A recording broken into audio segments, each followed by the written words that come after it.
Boa tarde, pessoal.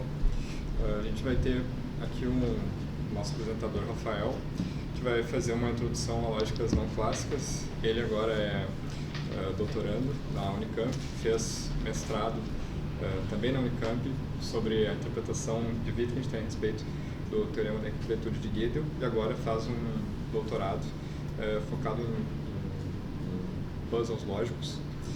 E, bom, estou contigo, Rafael. Obrigado, Darlan. Queria agradecer pelo convite e conseguir fazer o pessoal vir aqui. Obrigado a todos vocês que vieram para ver um pouco de lógica aqui, né? E, bom, esse tema é basicamente o que eu estou fazendo agora no doutorado, e isso é uma continuação do trabalho do Raymond Smullyan, que ele era lógico, matemático, pianista, mágico, e ele tinha essa visão muito interessante sobre a lógica, que ele queria capturar algumas coisas do ponto de vista intuitivo, e por isso que ele usava muitos puzzles. E o que acontece? Em lógicas não clássicas, não tem isso ainda. Tem uma ou duas coisas que o meu orientador fez, e eu estou desbravando essa área. E agora eu já tenho um conjunto bem grande de puzzles, e eu queria usar para tentar introduzir mesmo lógicas não clássicas e tal, né? Então essa que é a ideia hoje. Então, é só um panorama de motivação por que a gente está aqui. O que acontece atualmente? A gente tem, por um lado, a lógica que produziu muita coisa em lógica não clássica, muita coisa técnica, e do ponto de vista matemático muito interessante. Só que, por outro lado, a gente não tem muitas interpretações filosóficas sobre o que essas lógicas dizem e o que essas lógicas, sobre quais objetos essas lógicas tratam. Então, a gente tem um grave problema de comunicação atualmente entre lógicos e filósofos, porque basicamente, assim, dos departamentos que eu tenho contato, quase 80%, 90% do que é feito é em lógica não clássica. Mas, no entanto, não tem muita comunicação com pessoas da filosofia mesmo, né?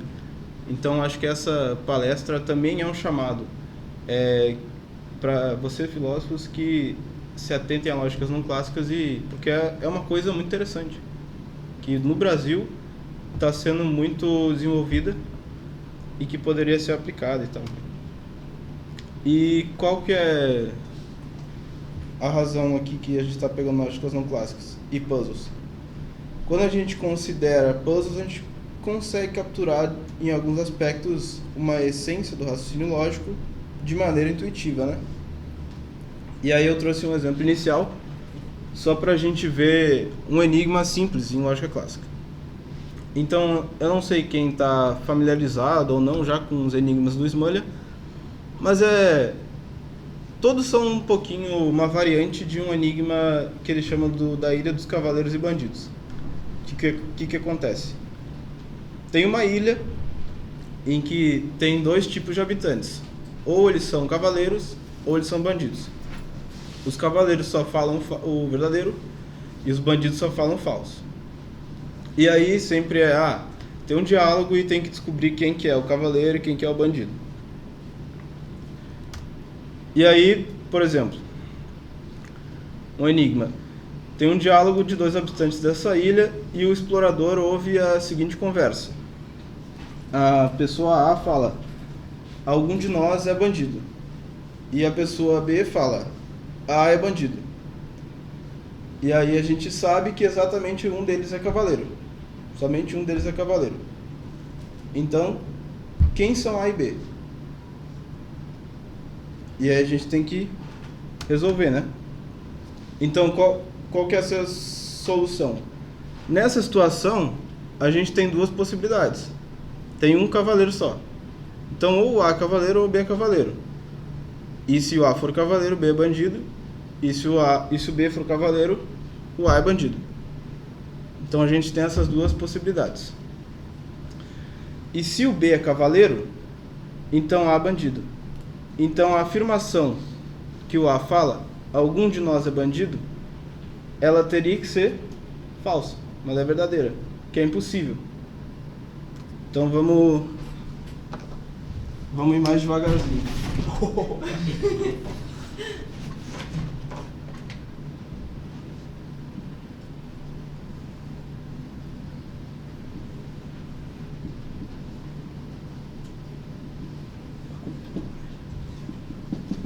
Então o A fala, algum de nós é bandido.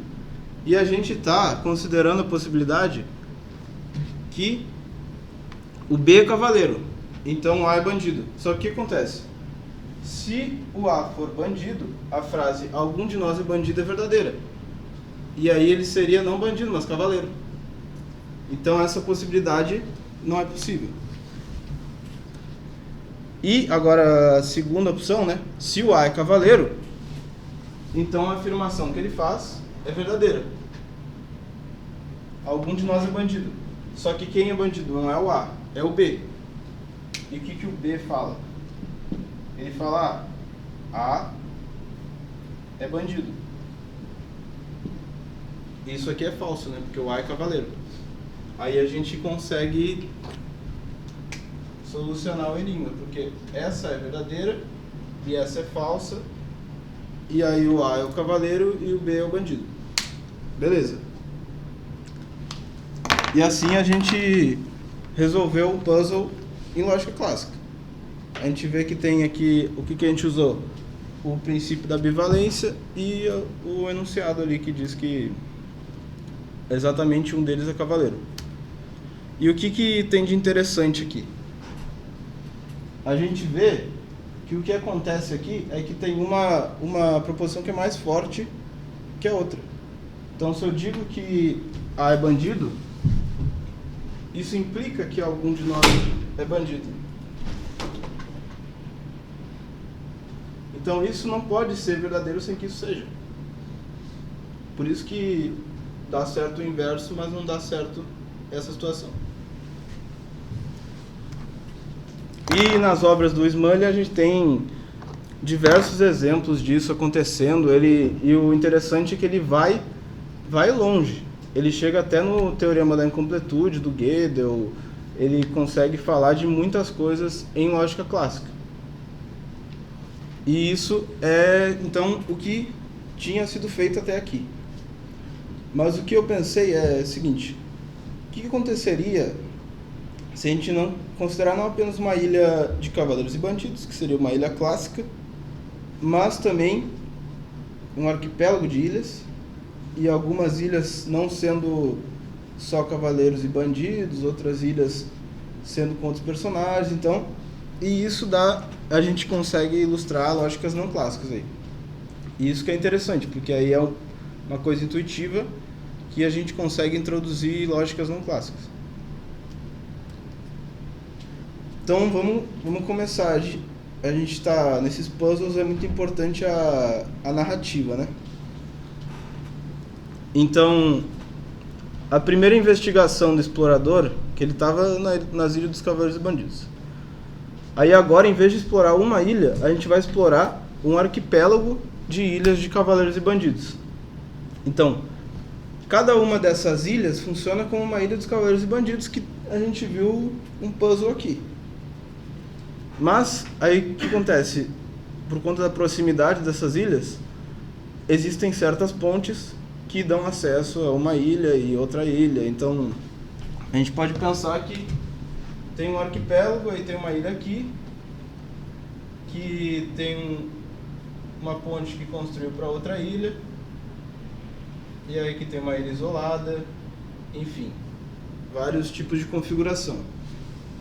E cada uma dessas ilhas são ilhas clássicas.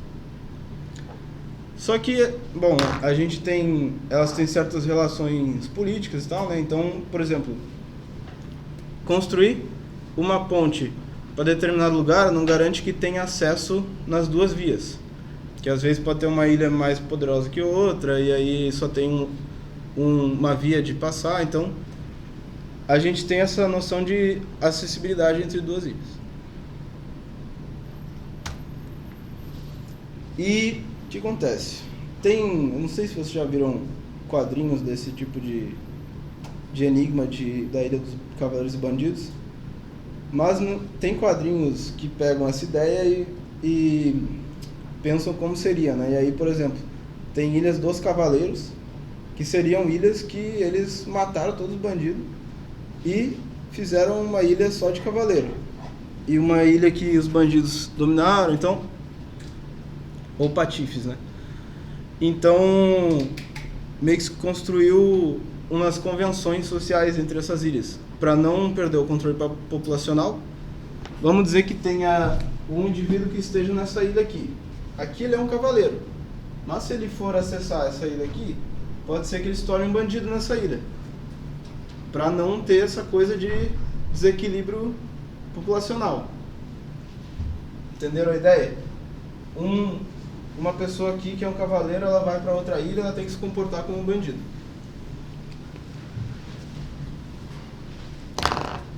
E aí vai ser exatamente como nos puzzles clássicos, né? E aí a gente tem duas novas noções que a gente introduz aqui.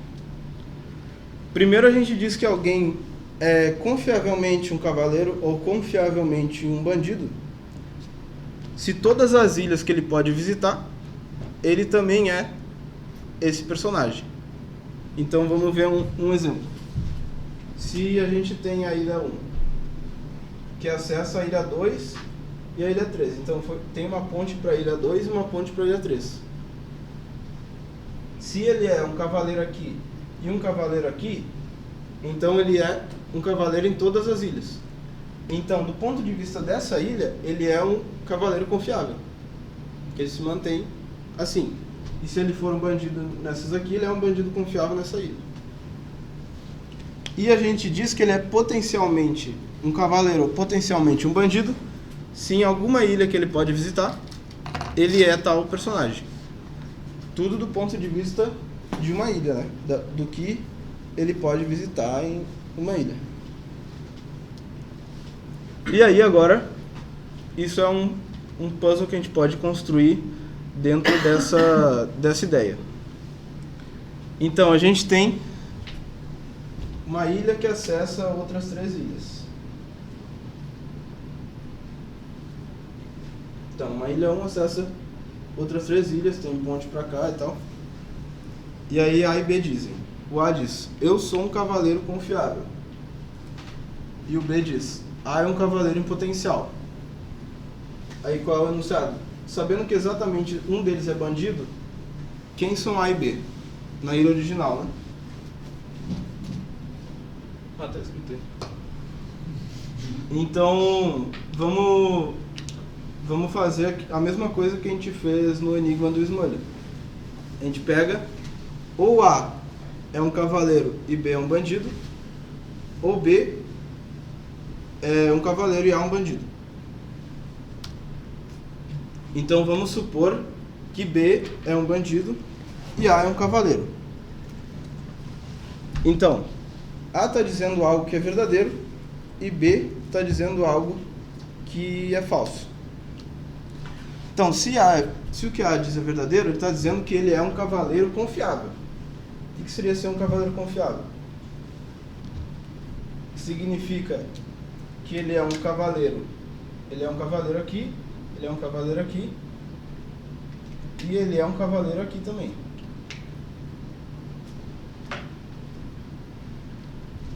Do ponto de vista dessa ilha aqui. Mas, aí vamos considerar a proposição que A é um cavaleiro em potencial. O que significa ser um cavaleiro em potencial? Significa que em alguma ilha que ele visita, ele é um cavaleiro. Só que isso é verdadeiro, porque tem 3 ilhas que ele é um cavaleiro.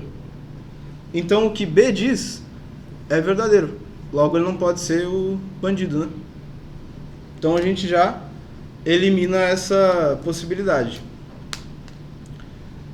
Então a gente chegou, por esse raciocínio a gente chegou que é absurdo. Então vamos supor que A é um bandido e B é um cavaleiro. Então o B é o cavaleiro, então a afirmação dele é verdadeira. Aí a gente pode pensar no modelo. Então ele diz o seguinte, o B, né? A é um cavaleiro em potencial. Isso é verdadeiro.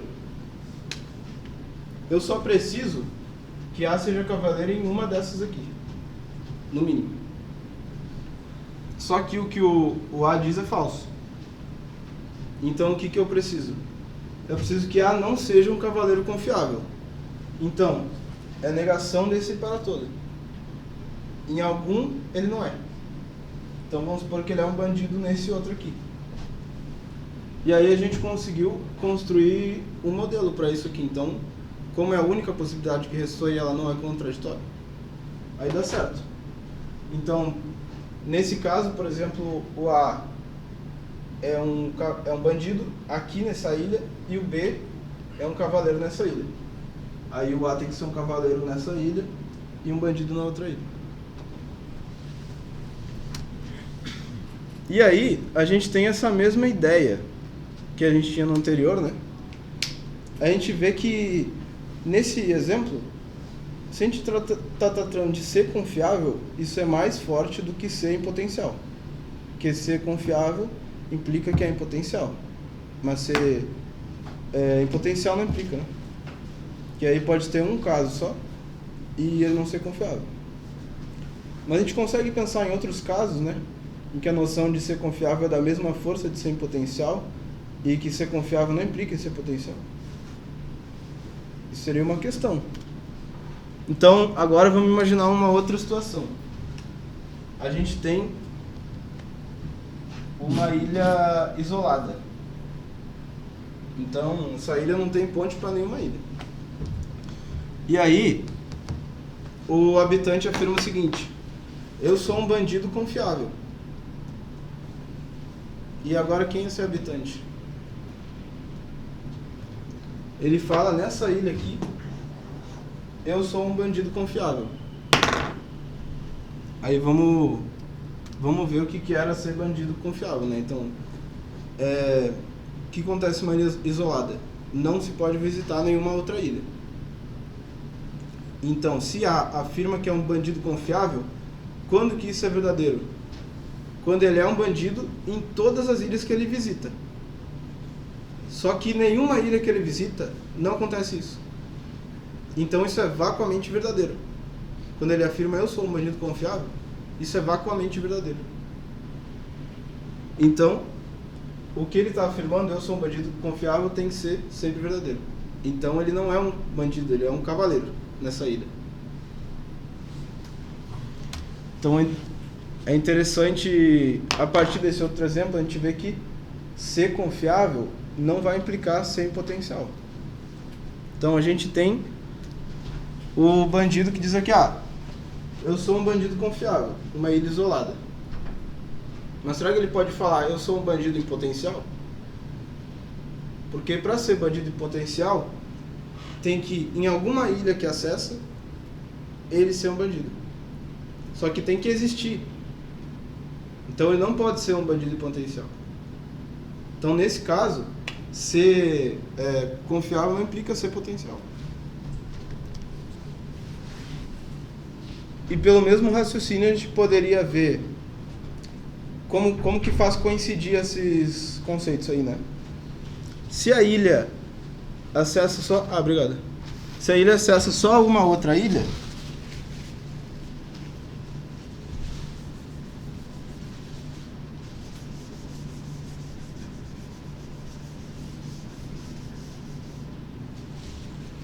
vamos supor que a gente tem um cenário assim, né? Tem uma ilha que visita a outra. Então, se o A for um bandido confiável, ele vai ser em potencial também. Porque aí, se toda ilha que ele acessa ele é um bandido, também existe uma ilha que ele acessa que é um bandido. Mas se alguma ilha que ele acessa ele é um bandido, então toda que ele acessa é um bandido, porque tem uma ilha só. Então a gente consegue ver que ser confiável e ser em potencial um bandido ou um cavaleiro, eles não têm uma relação de implicação, de implicação desse ponto de vista mais generalizado, né? E cantando a pedra agora, né? O que tem a ver isso? Tem relação direta com a lógica modal. Porque a lógica modal ela tem a chamada semântica de Kripke, que lida com mundos possíveis e relações de acessibilidade, e a gente consegue ilustrar perfeitamente com esses enigmas aqui.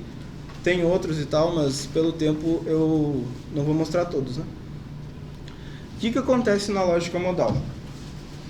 A gente tem um mundo clássico, então, que as proposições são verdadeiras ou falsas, não pode haver contradição, mas a gente acrescenta a esse mundo possível vários outros. Então tem vários mundos clássicos como se fossem ilhas de cavaleiros e bandidos. E a gente introduz esses dois operadores, né? Quadradinho, boxe e diamante. E qual que é o ponto da lógica modal? É que o boxe e o diamante eles se comportam como esse confiável, esse bandido cavaleiro confiável e bandido cavaleiro em potencial.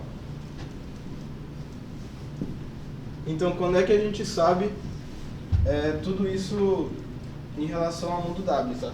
A gente está falando de um mundo determinado. Que na lógica clássica a gente só pega e fala assim, qual é o valor de verdade de uma proposição A? Aí é 1 ou 0. Mas agora a gente tem que pegar qual é o valor de verdade da proposição em W, no mundo W. Então, quando que isso aqui é verdadeiro?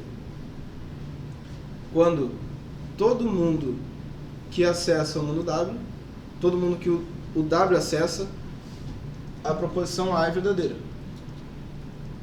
Então é a mesma coisa do confiável. Quando que o personagem A é confiável? Quando em todo mundo que ele acessa, ele é um cavaleiro. E quando que ele é um personagem em potencial?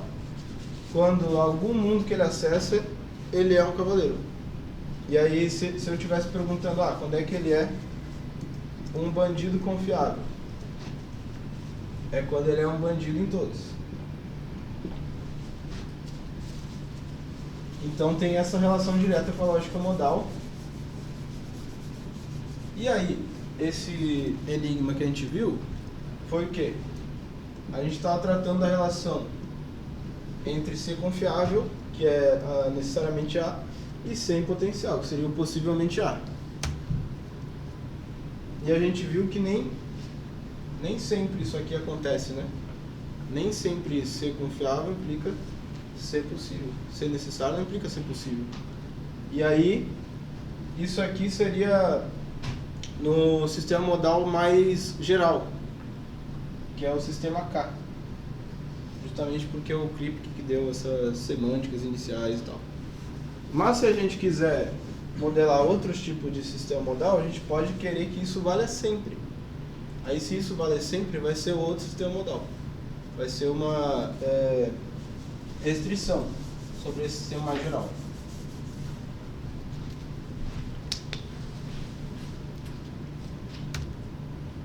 Aí vamos ver só mais um enigma aqui, para entender como... Opa!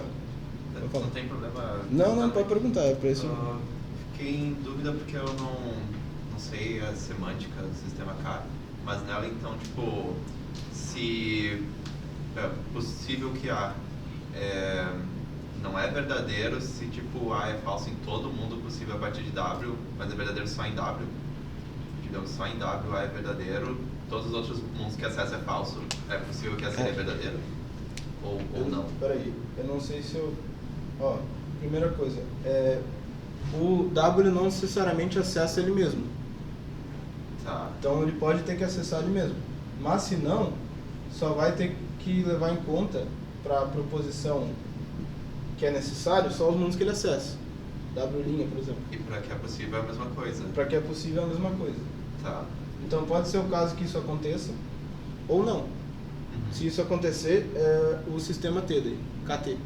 Tá. Obrigado.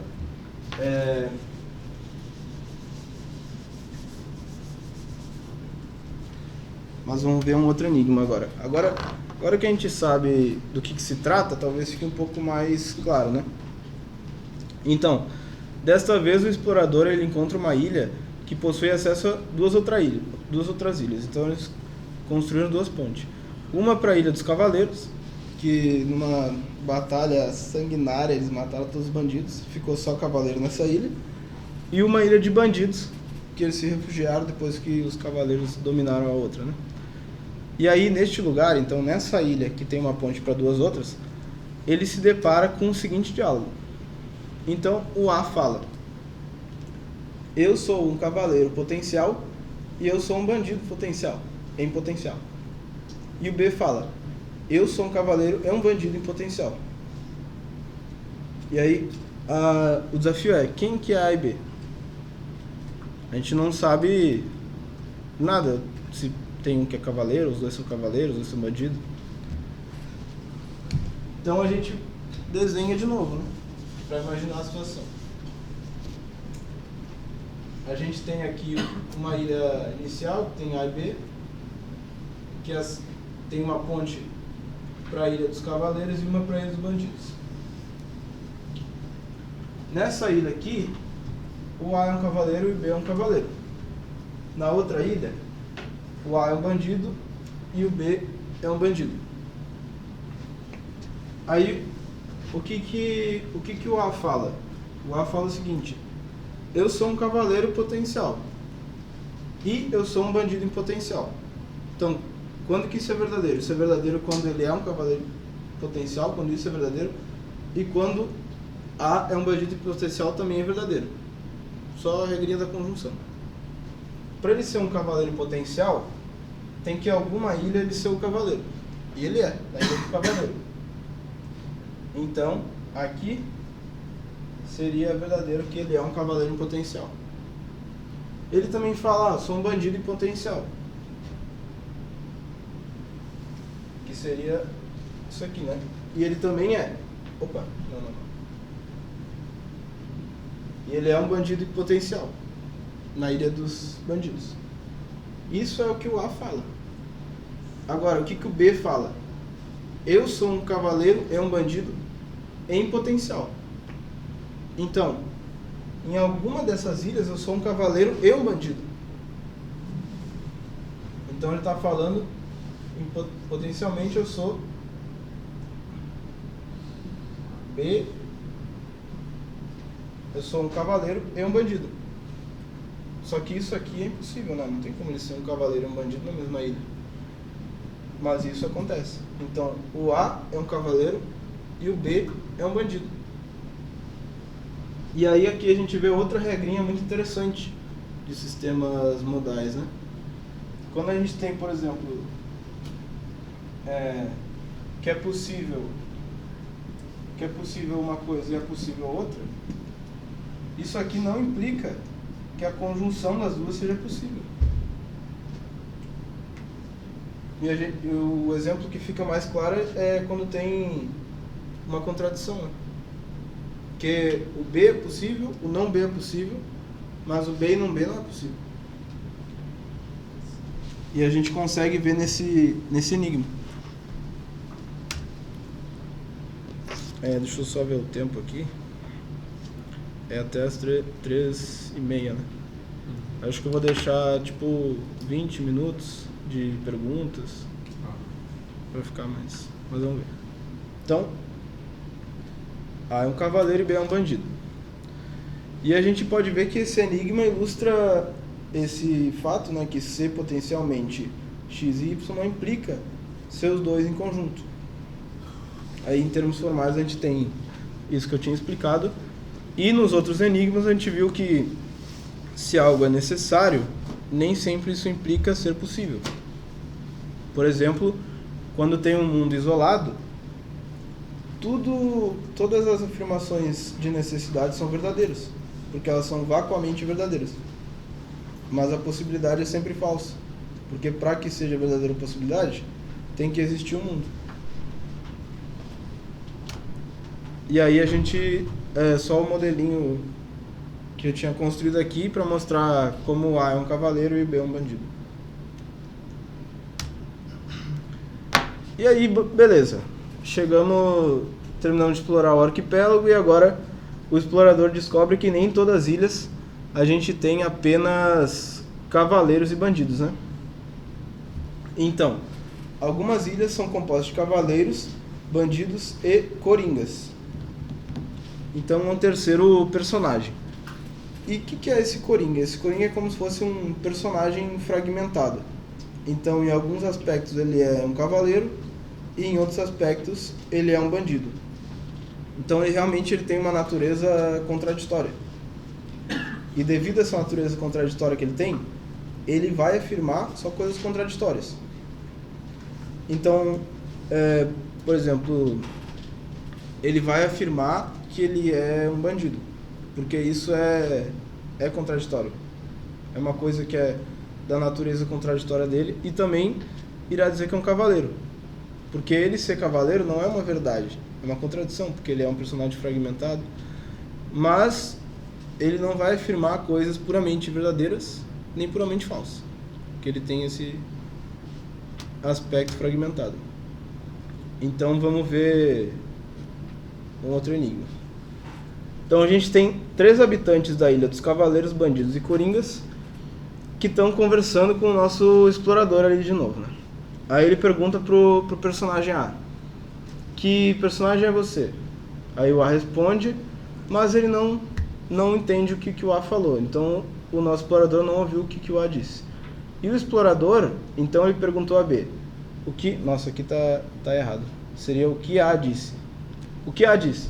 Aí o B respondeu: A disse que é um coringa. E aí C, quando escutou o que B afirmou, ele respondeu: não acredite em B. Ele é um coringa.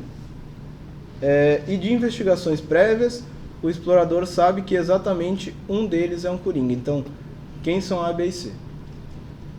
Então esse aqui é um pouco mais elaborado e tal, né? Mas vamos devagarzinho. Então, aí a gente começa se perguntando, tem um coringa só, beleza. O que a gente vai tentar achar? Alguém que falou alguma coisa que não seria contraditória. Então, por exemplo, se eu digo que o Darlan afirmou alguma coisa, ou ele afirmou ou ele não afirmou. Então, a proposição que diz que o Darlan afirmou, ela não vai ser contraditória, ela vai ser verdadeira ou falsa. Então, se a gente pega o B, ele disse uma coisa que é não contraditória, verdadeira ou falsa. Então, o B não é o coringa, isso a gente já sabe. O que o B é? Ou ele é o bandido, ou ele é o cavaleiro. Então a gente vai primeiro na hipótese que ele é um cavaleiro.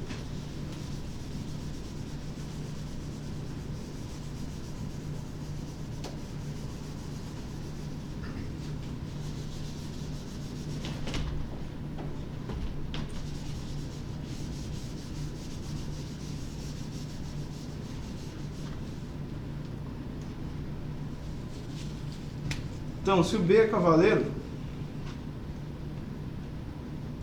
ele diz que o A diz que é um coringa. Então, nesse caso, o A disse: eu sou um coringa.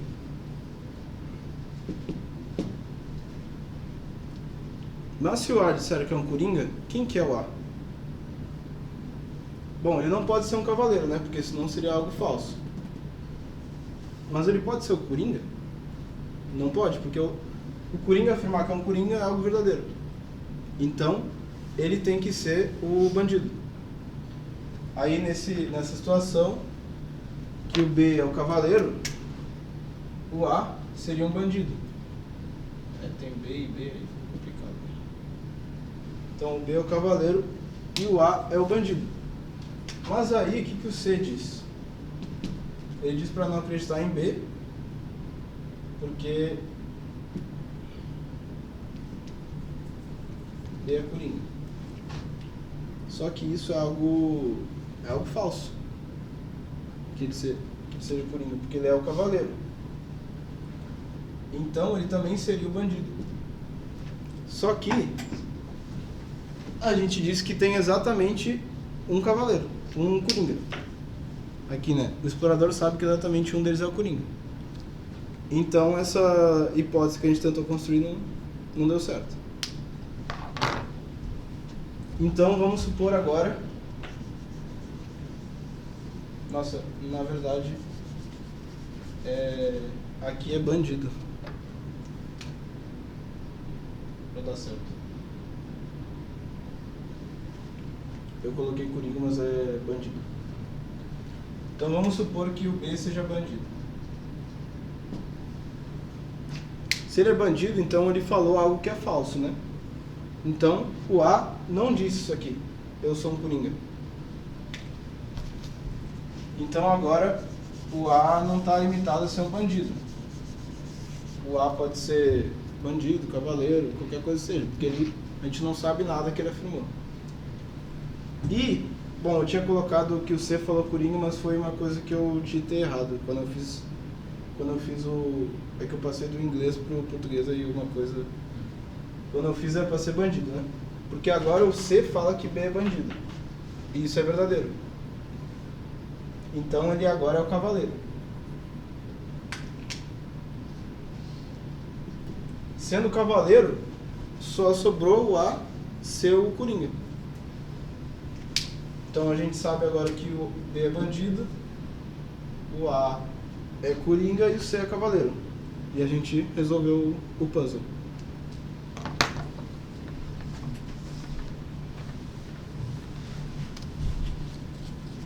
Então aqui está a solução.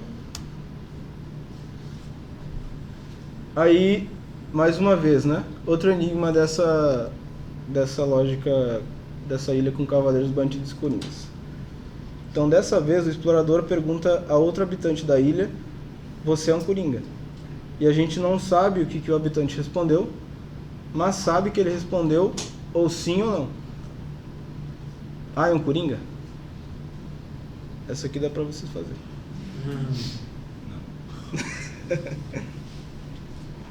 Ó, o explorador ele pergunta a algum habitante da ilha. Então esse habitante ele é ou um bandido, um cavaleiro ou um coringa. E ele pergunta: você é um coringa? E a gente não sabe o que ele respondeu, mas a gente sabe que ele respondeu sim ou não. Então, é um coringa ou não? Se ele respondeu que sim, então ele não é um coringa, porque o coringa não pode falar que é um coringa porque ele estaria falando a verdade. Então, não. Então, peraí. Se tudo que eu sei que ele respondeu que sim ou não, eu acho que não, então. Ele não é um coringa? Tem certeza da sua resposta? Não. Não é um coringa. Ele não é um coringa. Qual que é o ponto aqui? A primeira parte é isso mesmo. Sim. Se ele afirmou que sim, ele está afirmando eu sou um coringa. Sim. Só que a gente viu que se ele afirma eu sou um coringa, ele está falando algo verdadeiro. Então, ele não pode ser um coringa. E ele é, neste caso, ele é um bandido, né? Só que se ele afirmou que não, ele está afirmando eu não sou um coringa. E isso é algo verdadeiro dele. Quer dizer, isso só é verdadeiro quando ele é um cavaleiro. Quando ele é um coringa, eu não sou um cavaleiro, é simplesmente falso.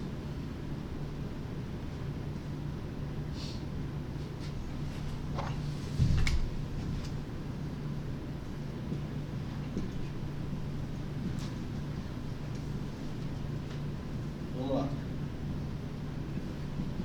Você é coringa, sim?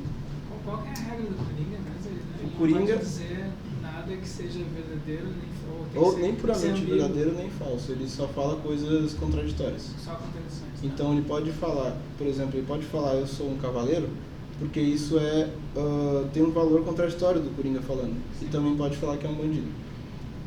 Mas vamos lá, se o Coringa ele diz que sim, a gente viu que não pode ser o Coringa. Só que se ele fala que não, o que ele está dizendo? Ele está dizendo eu não sou um coringa. E se o coringa afirma isso é simplesmente falso dele. Então ele estaria falando algo que é simplesmente falso. não contraditório. Sim, ele não pode. Não pode falar. Sim. O Coringa pode falar. Hã? O Coringa poderia falar. Ele pode falar, por exemplo, eu sou um bandido.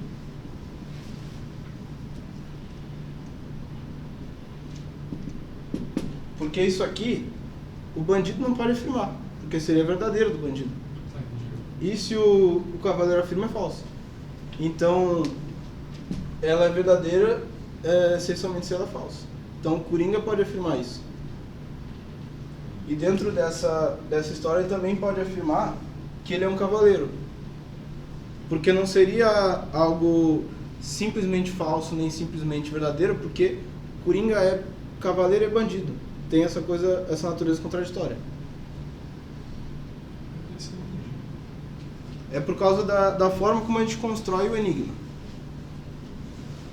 Ser cavaleiro é uma propriedade verdadeira de cavaleiros, mas é uma propriedade contraditória de coringas. Por que não é falso? Hã? Por que não é falso? Por quê? Por causa do enunciado. Porque, como a gente construiu o enigma.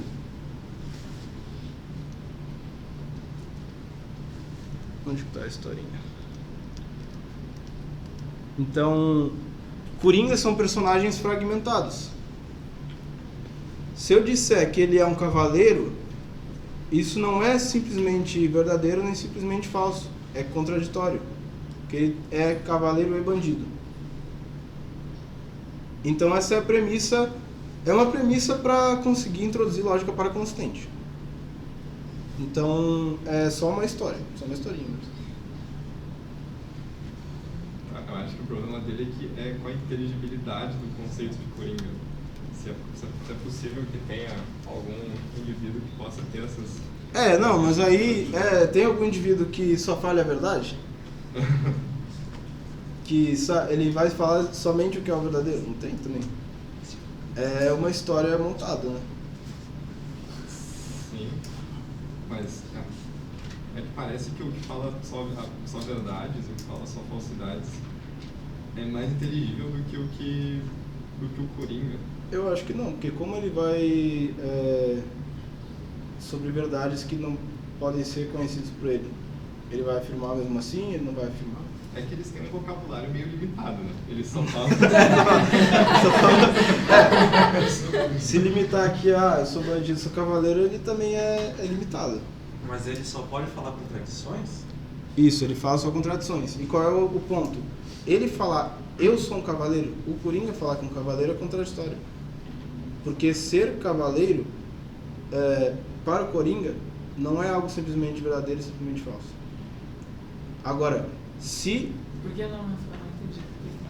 porque o Coringa ele tem essa natureza contraditória de ser cavaleiro e ser bandido. Certo. Então, quando predica dele ser cavaleiro, seria algo que não é simplesmente verdadeiro nem falso. É nesse ponto contraditório. E esse que é o ponto da construção do enigma. Aí que dá para introduzir lógicas paraconsistentes. Porque tudo que ele fala tem um aspecto que é verdadeiro. E Mas falso. também tem um aspecto que é falso, e portanto eu não vou conseguir determinar o que eu vou considerar. Considero só o lado falso do que ele fala, só o lado que é verdadeiro, então ficaria infinito. Tem que isso. considerar como é o A única Coringa. coisa que ele não pode dizer é que eu sou um Coringa, porque isso não é contraditório. Ele não pode dizer eu sou um Coringa, nem eu não sou um Coringa. Certo? Tá, eu não sou Coringa. Por isso que nesse enigma aqui, o A não é um Coringa. Porque se ele responder que ele vai estar falando algo verdadeiro. E se ele responder que não ele vai estar falando algo falso. Certo. Então são 6 afirmações que o cara pode falar. Eu sou um cavaleiro, não sou cavaleiro, eu sou... Não, mas aí a gente pode montar com... Sim, nesse aí. Nesse aqui? Tá. Ele vai dizer só que... tem 6 frases, né? Que eles podem dizer. Sou um cavaleiro, não sou um cavaleiro. Sou um bandido, não sou um bandido. Sou Coringa, não sou Coringa. Quando eu sou assim. Mas, por exemplo... Sim, eles podem fazer afirmações. Eles podem falar... É que eu escolhi os mais simples aqui, Tá. para não confundir muito, Tá, né? tá legal. Mas eles podem fazer... Sobre outros. Sim Sim eles ou não. podem fazer com conjunções, com implicações, Certo. não só com negação, conjunção. Só que quando entra os outros operadores, aí a gente tem que dar a tabela de verdade e tal, Então, por isso que fica mais complicado. Mas isso aqui é para entender o aspecto que a lógica paraconsistente ela é sobre a negação. Então, ela é justamente o que está sendo colocado aqui, que a gente vai ver depois. Então, esses enigmas ilustram outro tipo de lógica não clássica, que primeiro a gente viu lógica modal, que também é um tipo de lógica não clássica, né? Embora ela preserve muitos aspectos da classicalidade, que é a lógica paraconsistente. E no caso da lógica clássica, os dois personagens, cavaleiro e bandido, eles representam um aspecto bivalente da lógica clássica. Então a gente pega o cavaleiro,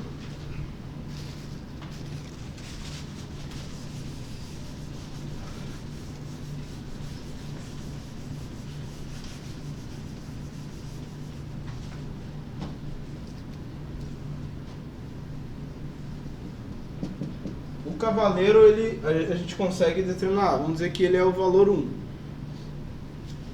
E o bandido seria quando a gente atribui o valor 0 a ele.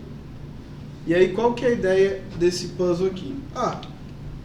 Vamos então, se a gente tem um valor intermediário, por exemplo, esse vai ser o nosso terceiro personagem. Ele vai ser atribuído esse terceiro valor, que seria o valor contraditório. Então, uma maneira de representar por a lógica paraconsistente são por esses puzzles que usam lógica trivalorada. Então, agora a gente tem o verdadeiro, o falso e o contraditório. O ponto aqui não é pensar, será que esse personagem existe? Será que é possível? O ponto é só, esses enigmas, eles são para entender o funcionamento lógico. Então, provavelmente, quer dizer, com certeza não existe coringa desse jeito. Então, mas o ponto é só entender como que ele se relaciona com as outras, os outros valores. E aí, a gente consegue representar isso formalmente. Como que a gente representa? A gente tem, em algumas lógicas paraconsistentes, a gente tem esse operador bolinha aberta. Para que serve esse bolinha aberta? A gente indica isso quando uma proposição ela é consistente. Então, ela não é contraditória. Aqui seria verdadeiro. Então, aqui vale que bolinha A é consistente. Aqui é falso. Então, aqui também vale que é consistente. Só que aqui, como é contraditório, não vale. Então, não é consistente. E aí, o que acontece? Isso aqui a gente representa como a mesma coisa. Pintar a bola no meio é a mesma coisa que não é consistente. E a gente vê pela tabela ali que esse ser inconsistente caracteriza justamente o que é ser um coringa. Porque ele dá 1 exatamente quando o personagem é o coringa. Então, se a gente tem o A sendo cavaleiro, dá 0 no inconsistente. Se o A é coringa, aí marca ali, ele é coringa. Se não é, então ele é. Então, o que expressa esse bolinha fechada A? Ele está dizendo A é coringa.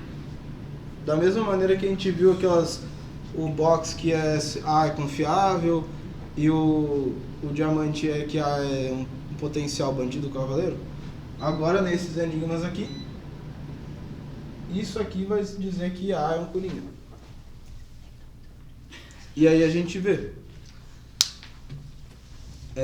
por que dá certo, né? Então, o que a gente tinha visto no enigma? Que ele afirmou: eu sou um coringa ou eu não sou um coringa. Então o A afirmou: eu sou um coringa, ou ele afirmou isso, né? A gente viu naquela consideração lá. Se o A afirmar, primeiro, bola fechada, a gente sabe que todos os personagens têm que afirmar o mesmo valor da proposição que eles têm. Então, se um personagem é o cavaleiro, ele tem o valor 1. E aí, todas as proposições que ele afirma tem que ter valor 1, porque tem que ser verdadeiras. Se ele é o bandido, tem que ter valor 0. Se ele é o Joker, o Coringa, ele tem que ter valor meio.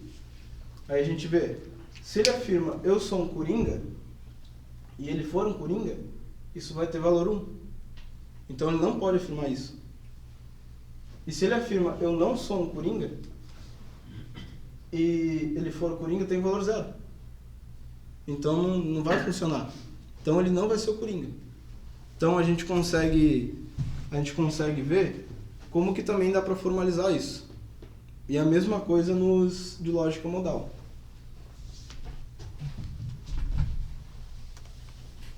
Então isso é interessante. Agora, para a gente entender como que, saindo um pouco dos puzzles, para a gente entender como que se constrói essas lógicas, qual a ideia da lógica paraconstante.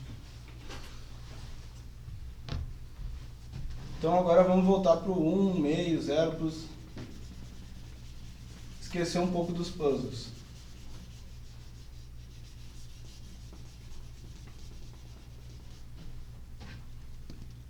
Vamos pensar nesses 1 e 0 como estados. E a gente pensa uma conjunção de estados. Então, aqui está dizendo que essa coordenada primeira é o estado da proposição P e esse é o estado da proposição não P. O que acontece na lógica clássica? A gente tem dois estados. Ou a proposição P é verdadeira e não P é falso, ou a proposição P é falsa e a não P é verdadeira. Então, se a gente pensar geometricamente, né? Aqui é o valor de P e aqui é o valor de não P. A gente tem esse estado e esse estado. Aqui 1, né? 0, 1, 1, 0. Esses dois estados. O que faz a lógica paraconstante? Ela pensa assim, e se a gente admitir que tem um terceiro estado? 1 e 1. Então, tanto P é verdadeiro, quanto não P é verdadeiro. E aí a gente tem um terceiro aqui. Então, 1 e 1. Aí a gente consegue 3 valores de novo. Isso aqui está só em termos de 1 e 0. Aí qual que é a malandragem? Chama isso aqui de verdadeiro, chama isso aqui de falso e isso aqui de contraditório. E aí, para ficar mais algébrico, agora fala que isso é 1, fala que isso é 0 e isso é meio. E essa aqui é a ideia de uma lógica trivalorada e é por isso que o meio é o contraditório. Porque o meio é onde o P é verdadeiro e o não P é verdadeiro.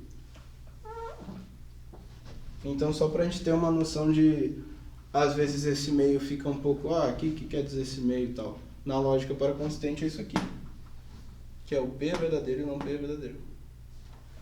Mas a gente poderia pensar, eu estou olhando aqui, né? Por que eu não considero esse estado aqui? Que seria o estado 0, 0. Né? Aí a gente fecha o quadrado ali. Então o que esse estado está dizendo? Que o P é falso e o não P é falso. Então a gente acrescenta esse aqui. E agora, como tem 4 valores, né?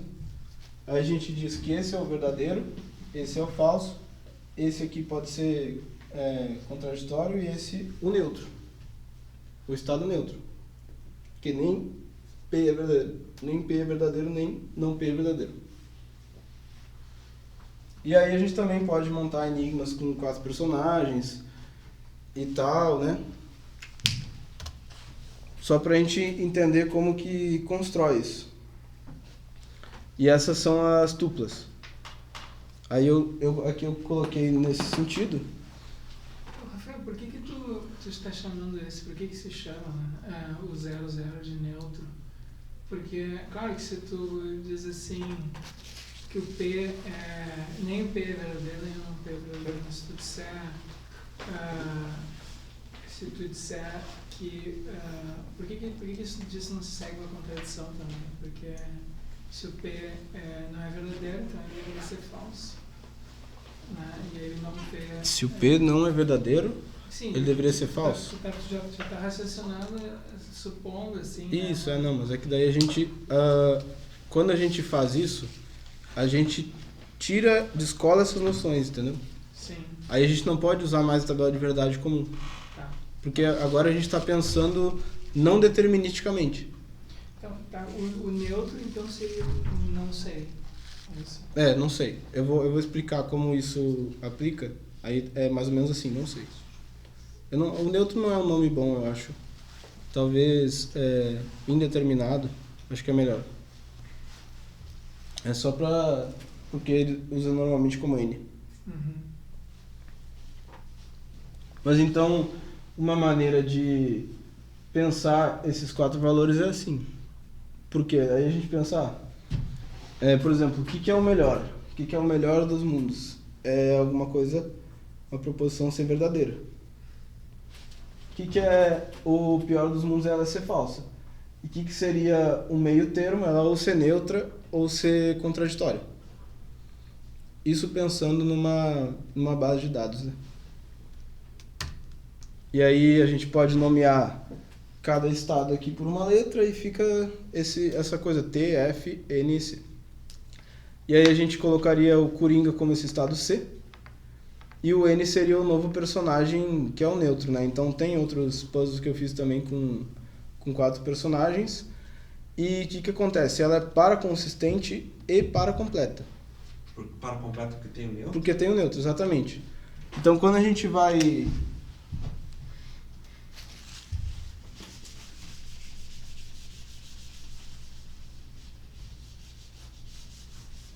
Quando a gente vê a lógica clássica lá no início, a gente vê que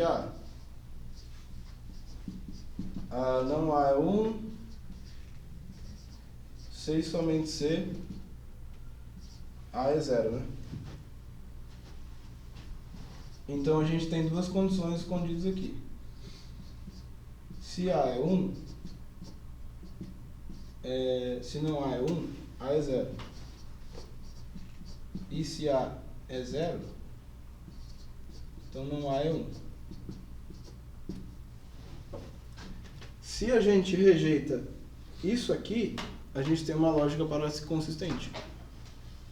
Se a gente rejeita que não pode haver 2 valores de 1, então, isso aqui está dizendo, sempre que não A é 1, A tem que ser 0. Então, na tabela de verdade,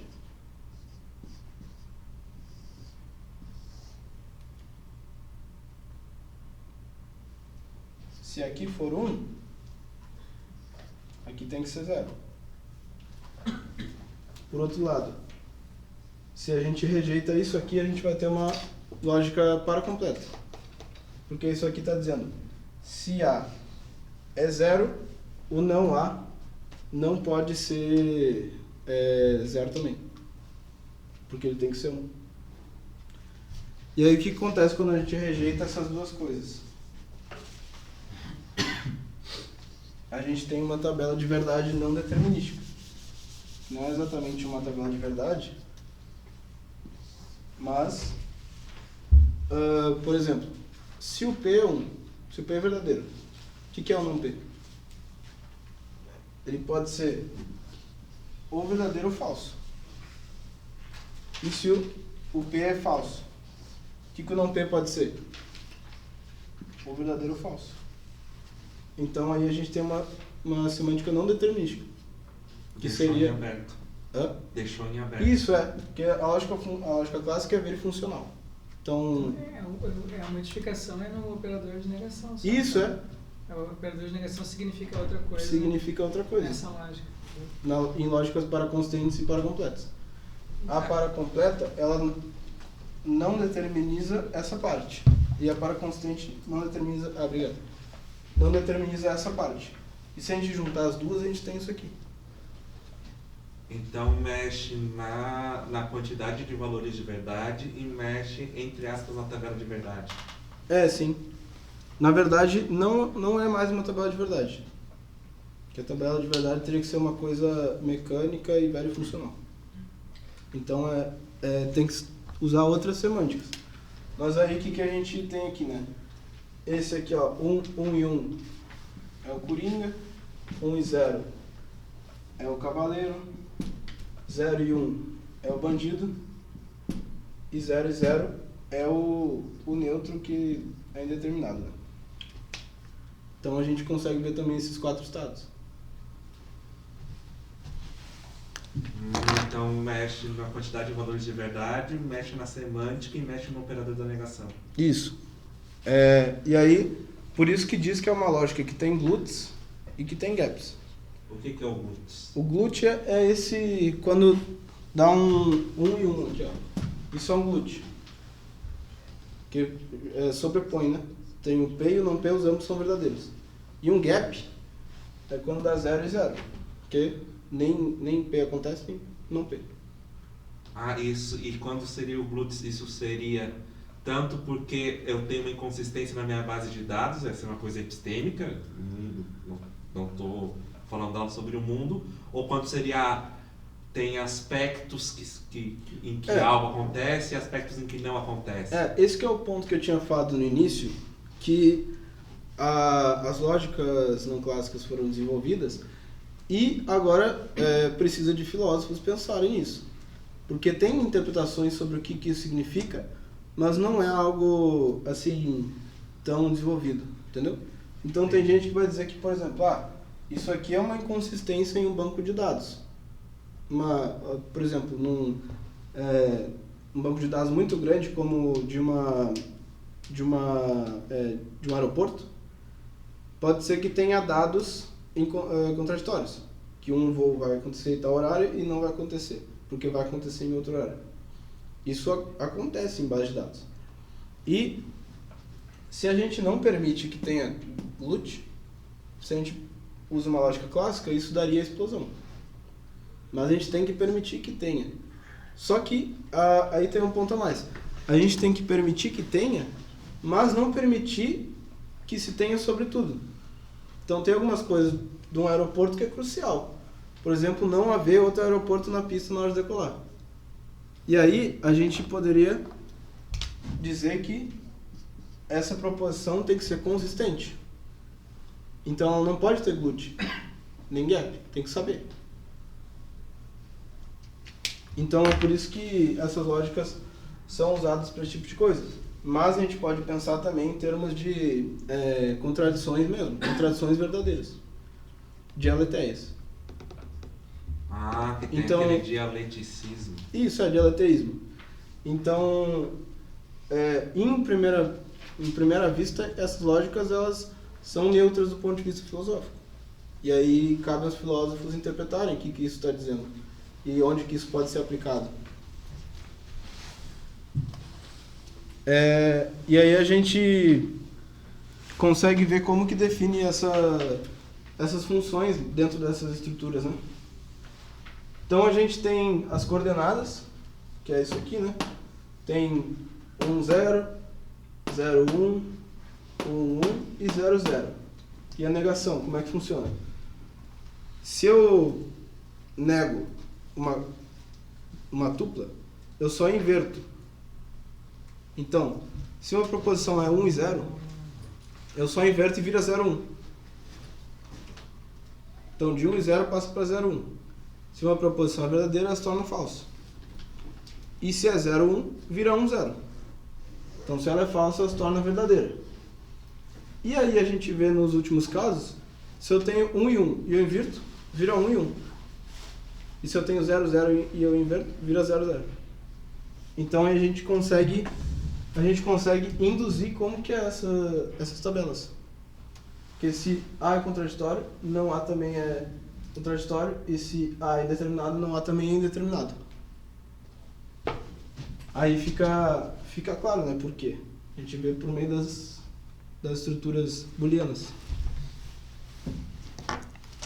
Vamos tentar ir mais rápido aqui.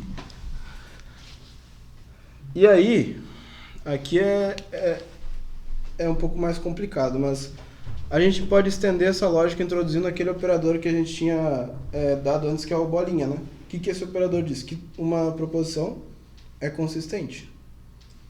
E aí agora a gente vai lidar com uma coordenada tripla.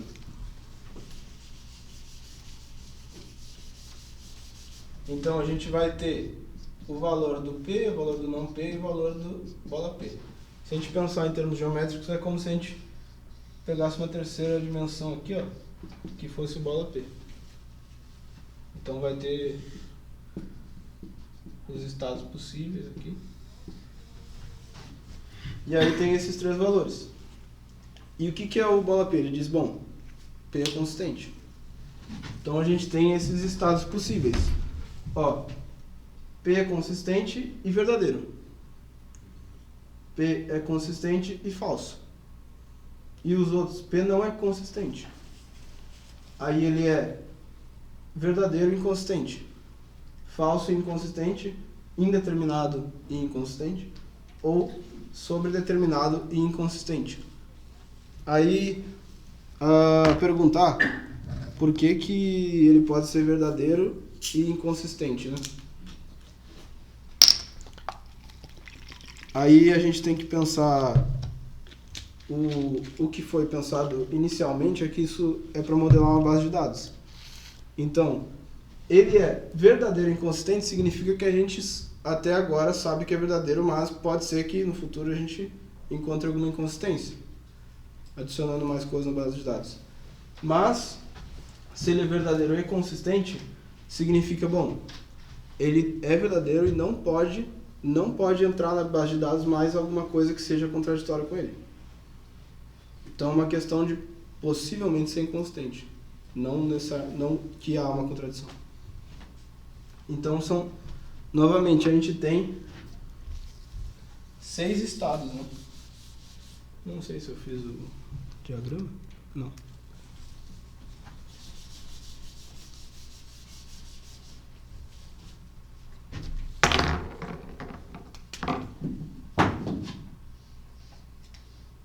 Então a gente tinha aquela figura, só que agora eu vou fazer assim, verdadeiro minúsculo. Isso aqui é o verdadeiro, mas possivelmente contraditório ou indeterminado. Quando eu retiro alguma coisa da base de dados, ela pode se tornar indeterminada. Quando eu adiciono, ela pode se tornar contraditória. Ou ela pode ser simplesmente, aí eu vou botar I para indeterminado. Ela pode ser indeterminada ou ela pode ser contraditória. Só que agora a gente pode acrescentar outros 2 estados, né? Quando ela é verdadeira e quando ela é falsa. E aí aqui seria, ela é verdadeira e não pode acrescentar nada que contradiga ou retirar algo que torne ela indeterminada. E ela é falsa e não pode se tornar contraditória nem indeterminada. Aí a gente tem isso aqui que se chama lógica de evidência e verdade, que são LETs.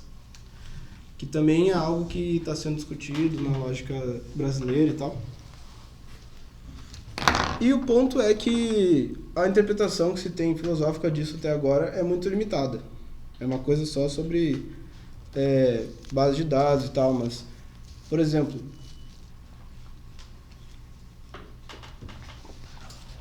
o que eu pensei sobre isso já? Que isso aqui pode representar qual é a diferença entre verdade ficcional e verdade simplesmente.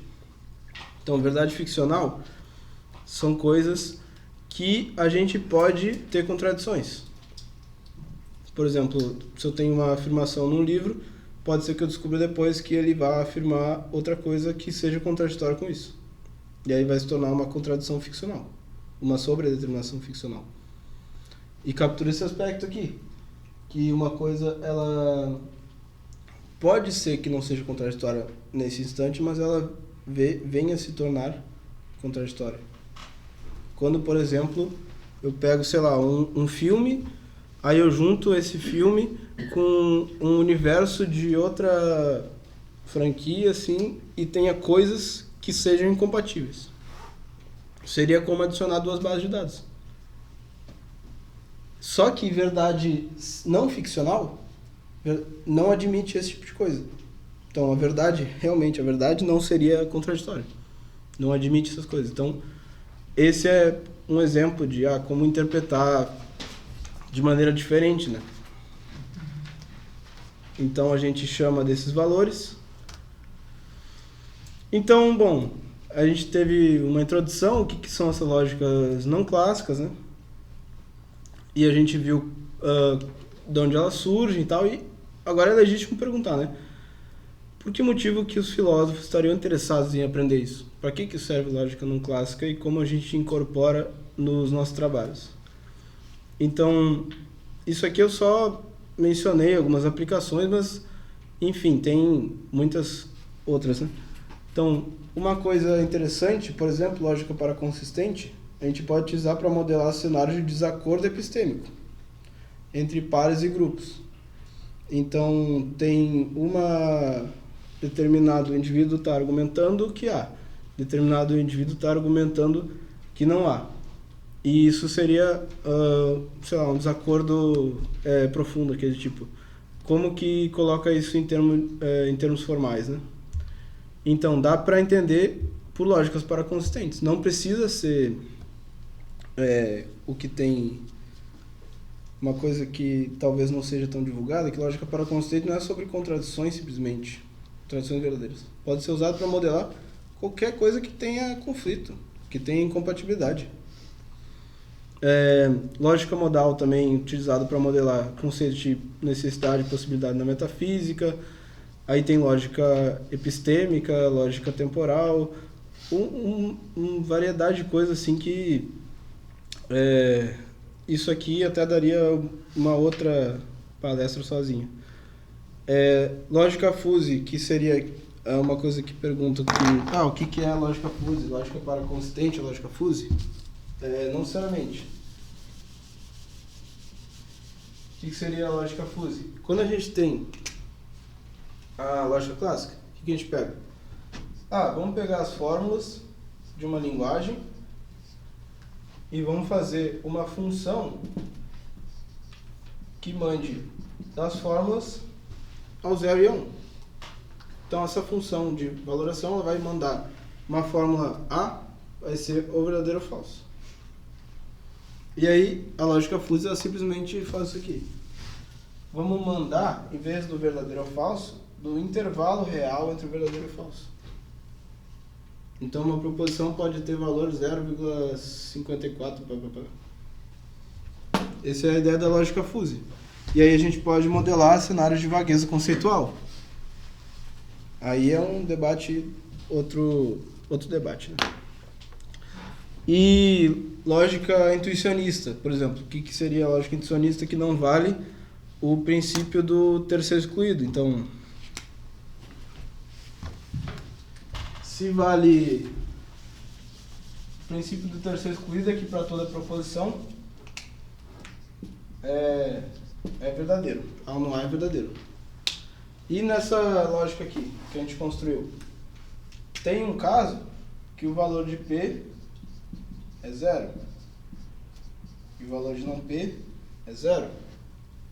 Então, o valor de P ou não P vai ser o quê? Vai ser 0 também. Então, isso aqui seria um exemplo de uma lógica que não vale o princípio do terceiro excluído. E a lógica intuicionista também é desse tipo para completo. Então, elas são utilizadas nesses cenários de informação, né? Incompleta. E aí é propaganda aqui. A gente tem no Brasil o inventor da lógica paraconsistente, ele morreu esse ano, mas ele foi o cara que desenvolveu isso. Então, o Newton da Costa, um curitibano, né, se formou em matemática e foi estudar lógica. Aí ele foi na Unicamp, foi na USP e nos últimos anos estava na UFSC. ele foi inventor da lógica paraconsistente com uma hierarquia de lógica CN. E ele é um dos pesquisadores brasileiros mais citados, então ele estourou a bolha da filosofia. Porque tem gente de engenharia, de matemática, de muitas coisas que estão trabalhando com estruturas paraconsistentes. E continua o trabalho do Walter, do João Marcos, também continuam isso com essa bolinha, né? Essa bolinha aqui é a ideia das lógicas de inconsistência formal, que é parte da ideia do Newton da Costa, é uma generalização. E também aí na UNB, na UFSC, na Unicamp, basicamente está sendo continuado o trabalho do Newton, né? E aí também a pesquisa dele sobre aspectos paraconsistentes da mecânica quântica é muito estudada também. Tem o Décio, acho que ele está na UFSC ou na Santa Catarina. Isso. Não. Que estuda estruturas parciais e quase-verdade, que é uma maneira de entender mecânica quântica. Então, é basicamente isso. Acho que até passei um pouco do tempo para a pergunta. Mas eu quis dar uma introdução e também dar uma motivação por que vocês podem estudar lógica, mesmo sendo filósofos, não tendo interesse particular. Mas se a gente for para pensar, a filosofia analítica teve muito ligada à lógica desde o princípio, né? E agora, com o desenvolvimento de lógicas não clássicas, parece que houve um descolamento entre desenvolvimento lógico e filosófico. E dado toda essa questão de que não tenha muitas interpretações sobre o que a gente está fazendo em lógica, acho que é fundamental agora a gente ter filósofo junto. Então também fica um convite aí. Tem edital aberto na Unicamp, na UFSC e na UFSC. Então tá, muito obrigado.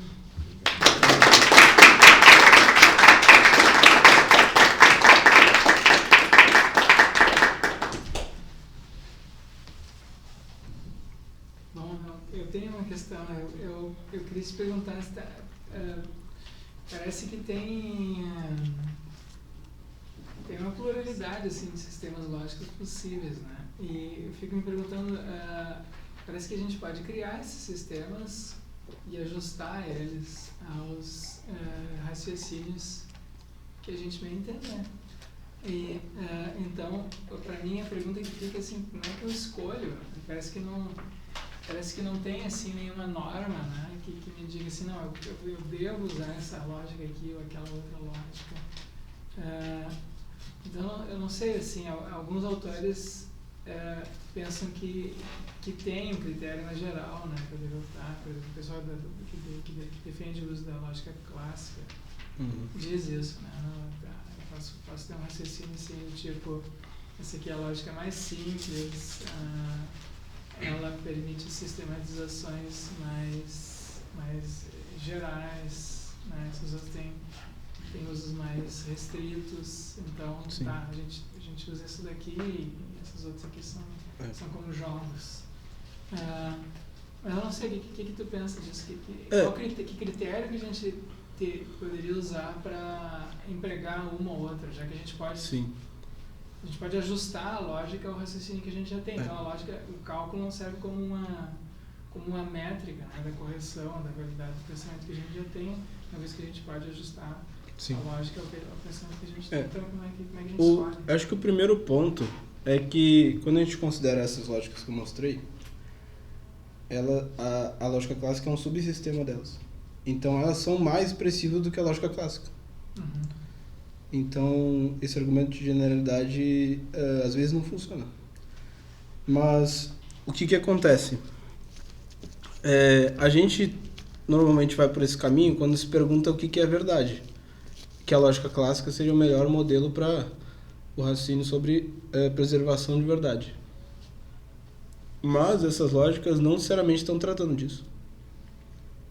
Então, o intuicionismo pode estar tratando sobre provas, né, construção de provas. Essas lógicas paraconsistentes podem estar tratando não de verdade, mas de informação. O conceito mais básico das lógicas programas não é o de consistência, inconsistência. Eu achei que fosse... É que essa noção de consistência ela é introduzida primitivamente e é considerada como se fosse uma coisa que é externa ao sistema. Então, não sei se seria sobre isso que está tratando. Está tratando sobre informação. Uma interpretação, né? Por isso que eu digo, ainda está muito limitado o que a gente pode usar.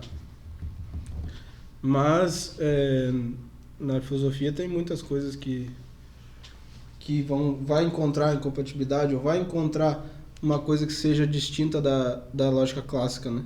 Sim. Porque a lógica clássica funciona muito bem se tratando de verdade e falsidade. Então eu tendo a ter uma interpretação mais pragmática também, assim, que essas lógicas elas vão modelar aquilo que não necessariamente verdade, mas o que elas conseguem se adequar. Então na escolha de lógica a gente tem que estar tentando entender qual o domínio qual domínio de objetos está tratando.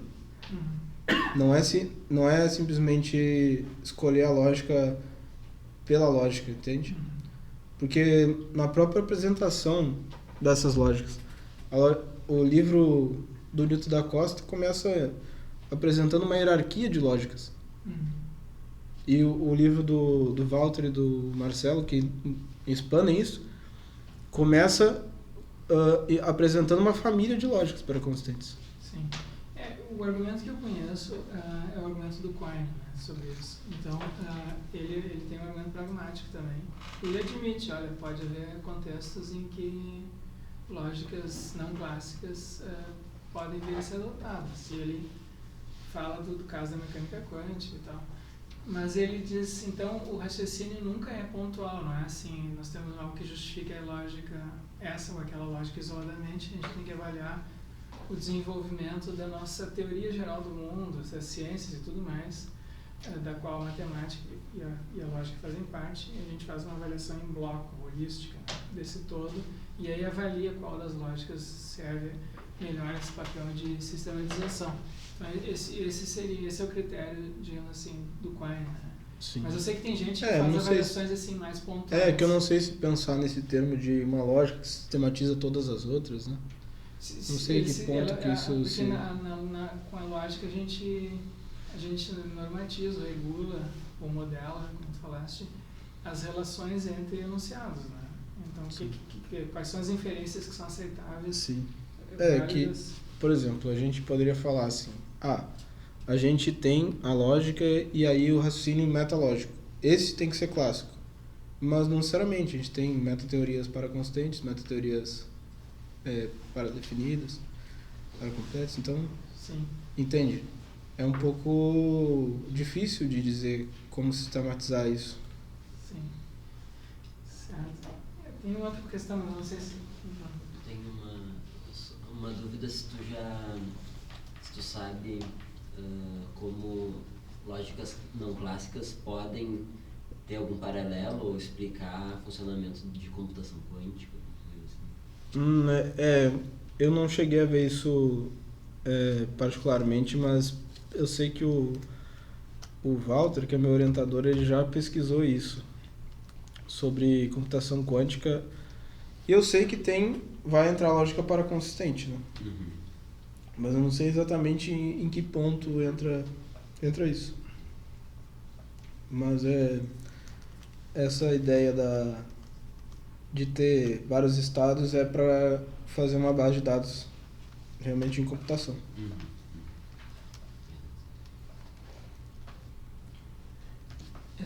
Bom, e tu falaste da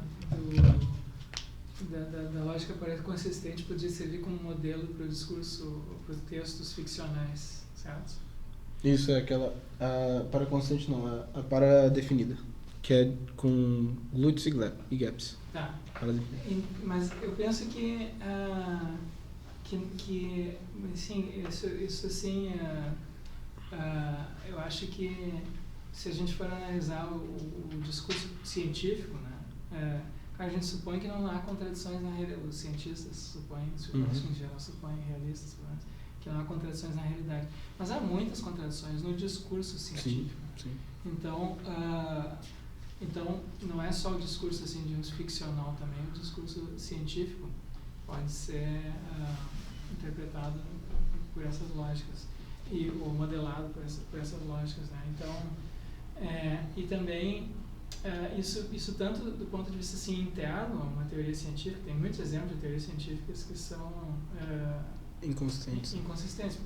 Um exemplo que eu li há pouco é o do modelo atômico de Bohr, o modelo planetário, no início do século passado. Então, teve vários modelos, uma sucessão de modelos do átomo no início do século passado, e alguns eram inconsistentes, foram adotados porque eram fecundos, né? Eles resolviam problemas assim, empíricos, mesmo sendo inconsistentes, acabaram sendo adotados por um certo tempo, e depois foram substituídos. E também, nas teorias científicas assim, mais recentes, elas são sempre, ou tendem a ser hoje, complexas, né? Então, são teorias de complexidade em que estudam, que admitem, né, que os fenômenos da natureza têm várias camadas e tu não tem como reduzir essas camadas umas às outras, que nem se fazia, por exemplo, na física newtoniana, na física clássica.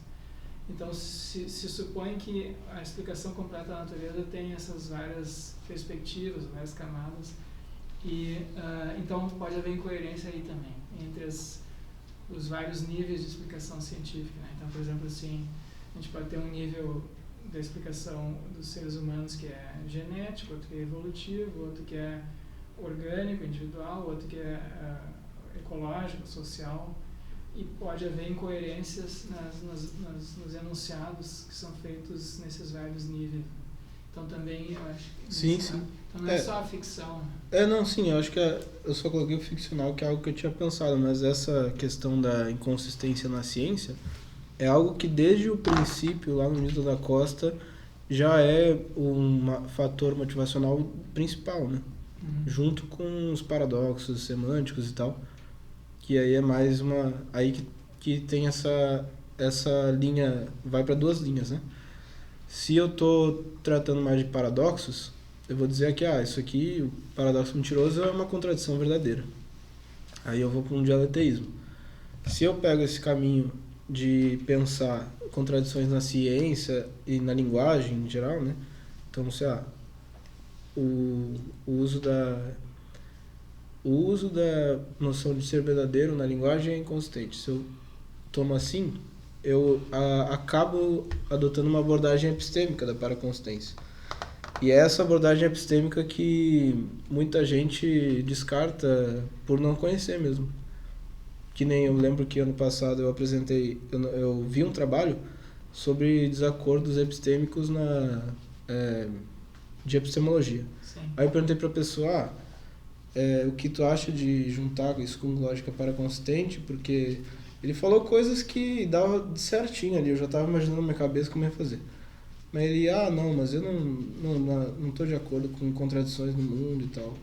Então Sim, mas no discurso tem todo. Então, esse que é o ponto. A gente pode usar essas coisas de maneira mais fraca, não precisa estar tratando de contradições. E nem precisa, por exemplo, ter uma certa tese particular em filosofia da lógica. Por exemplo, essa do Quine parece ser naturalista. Então a gente vai meio que submetendo a lógica ao como é dela melhor o mundo. Parece que aí eu só tenho um sistema lógico e a pessoa pode até acreditar, bom, a lógica é irredutível à realidade. Que é, por exemplo, a visão que o Husserl vai defender no livro que ele escreveu antes das investigações lógicas. A tese dele é basicamente... Na verdade ele estava atacando o psicologismo, né? Mas a tese dele fica um pouco mais forte, contra qualquer naturalismo em lógica, no sentido de qualquer concepção que diga, não, essas leis da lógica, ou da lógica paraconsistente, ou da lógica paradefinida, são, na verdade, decorrentes do modo humano de pensar, ou de um certo período histórico. E aí, claro, depende essa tese acho que essa parte é mais independente da lógica mesmo. Tá na seara da filosofia da lógica já. Sim. Mas o meu ponto é a pessoa pode adotar essa lógica paradefinida com várias filosofias da lógica. Pelo menos me parece. A princípio, sim. São 3 dúvidas. Primeiro que eu não entendi muito bem aí, no exemplo de por que nem sempre é o caso que necessariamente A implica possivelmente A. Aí, isso eu acho que surge no Enigma 2, né? Como assim, aí outra coisa, na lógica clássica a gente tem um procedimento funcional e mecânico para determinar o que é um teorema, e aí tu falou que, bom, na lógica para consistente e para completa, a gente não é rede funcional. Mas pode ter algum procedimento mecânico para verificar o que é teorema, no caso dessa lógica. Tá, peraí, é muita pergunta. Guarda a última. Vamos começar da última, né? Existe um procedimento para determinar o que é teorema. Procedimento mecânico. Mas não é mecânico, né? Porque a questão de existir procedimento e ser mecânico é diferente. Seria da decidibilidade. Sim, é isso mas que eu quero saber. Para determinar esse teorema, a gente vai fazer assim. Então, não só teorema, né? Consequência lógica em geral. A gente diz que se aí φ é para todo φ que tá em gama. Se o valor de φ é 1, então o valor de... Vou botar outro signo lá. O valor de psi é 1. Assim para determinar a consequência lógica clássica. E aí, a lógica para constante, ela fala o seguinte: que é o valor designado? É o valor que importa para estabelecer consequência. Na lógica clássica é só o 1. Mas aí na lógica para consistente, o valor designado é o 1 e o meio. Então, aí a consequência muda só no sentido de que é 1 ou meio, então aqui é 1 ou meio.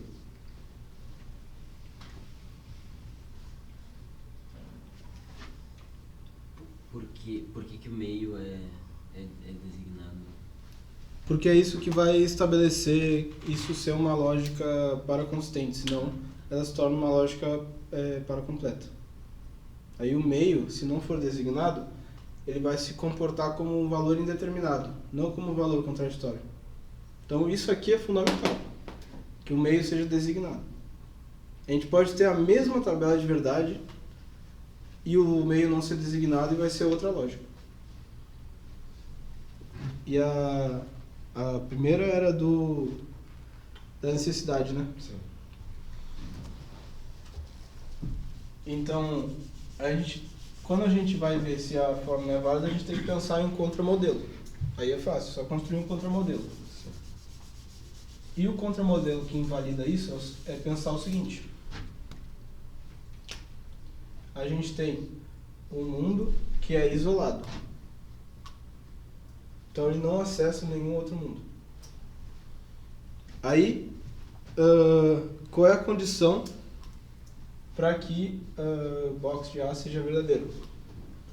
É que todo mundo que ele acessa, A é verdadeiro.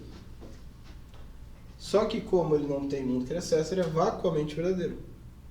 Então não é uma exigência existencial. É só de não refutação. Então, isso aqui vai ser sempre 1. Só que a possibilidade exige um existencial. Então, isso aqui é verdadeiro se existe um mundo em que o A é verdadeiro. Só que não existe, então é 0, né? Então, a fórmula nem sempre é verdadeira. Por isso que não valida em geral, né? Mas essa fórmula vai dar um outro sistema se eu restringir isso. Pode fazer a terceira agora. Qual que era a terceira mesmo? Ah, sim. Os operadores de bolinha fechada e bolinha aberta. tu aplica proposições, mas tem alguma extensão que vale para fórmulas quantificadas? Sim, sim. É que daí aqui é lógica para constante proposicional. Sim. Mas aí tem a lógica para constante quantificada, que aplica igualmente da mesma maneira. Não fica muito esquisito. Fica só... gera outras interpretações. Sim. É a mesma coisa da lógica modal quando tu coloca o quadradinho entre o existe. Dá problema? Então, isso é uma questão de como interpretar. Sim. Tá, mas só para confirmar ali, quando o fato de a gente pegar um outro valor designado além de 1 faz com que não tenha mais como decidir o que é teorema mecanicamente nessa lógica para completa e para consistente. Não, aqui a gente, com o valor meio, agora a gente tem uma estrutura determinística. O que a gente tinha não determinístico era isso aqui, ó. Só que com o valor meio, agora é determinístico de novo, ó. Tá vendo que é mecânico? Sim. Se a gente tem um valor, a gente constrói outro e desse valor a gente determina outro. Sim. Então isso se chama twist structure. Sim. Aí a gente consegue tornar determinístico Sim. e fazer a tabela de verdade de novo.